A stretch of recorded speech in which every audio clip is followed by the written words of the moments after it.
Hello, I'm Jose Muniain. I'm a filmmaker, film teacher. Um, Federico approached me for a suggestion to create a music score for an experimental film. Um, my suggestion immediately was a 1924 early Experimental film, short Ballet film Mecanique. called Ballet Mecanique.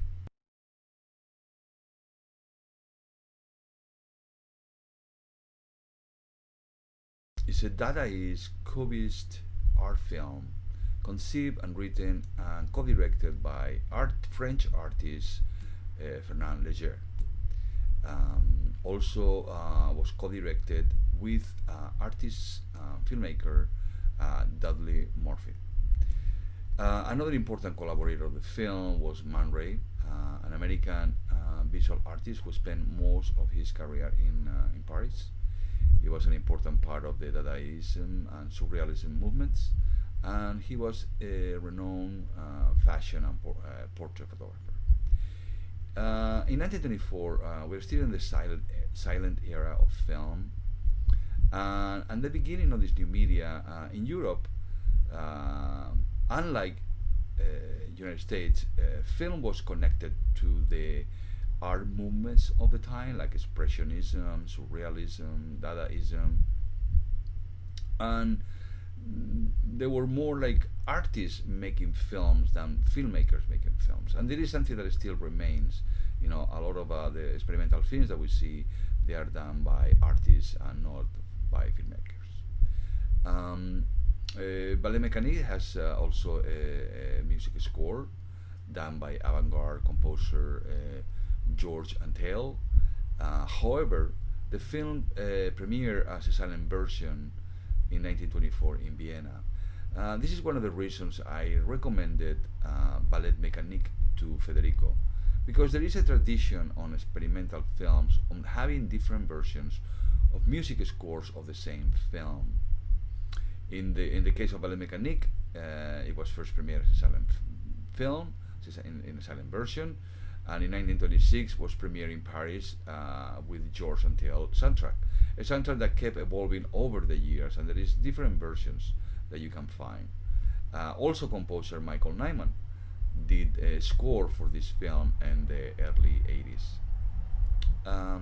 As a composition, Ballet Mécanique is Antheil's best known work still today, and it remains famous for its radical and repetitive style and instrumentation.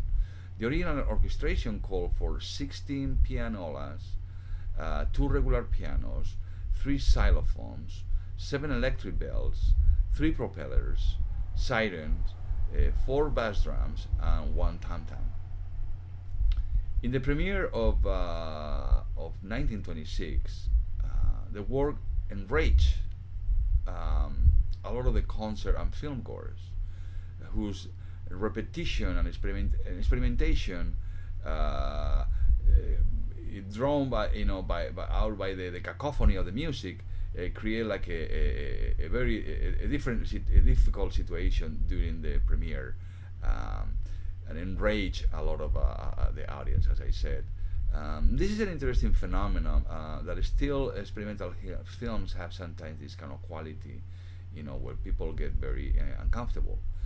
It is curious to see, for me, that you can look at the abstract painting, one frame, and be comfortable. But the moment that frame starts getting into motion, audiences start getting uncomfortable.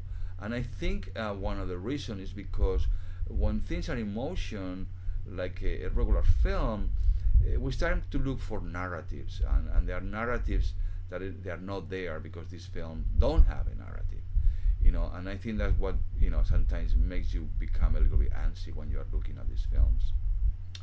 To conclude, Ballet Mécanique is a classic, pioneering work, plotless and experimental, with rhythmic imagery like spinning objects, pumping machines, kaleidoscopic effects mixed with real footage, and is full of repetitions. It's mostly about rhythm, shapes, figures, and objects. An industrial ballet of cinematography on the theme of human and machines. It also contains a cubist-style paper puppet of Charlie Chaplin. I think what makes Ballet Mecanique so interesting to watch is implied in the title. It is a mechanical ballet, a crossover between machines and art, between the Industrial Revolution and his human components. Thank you. Gracias.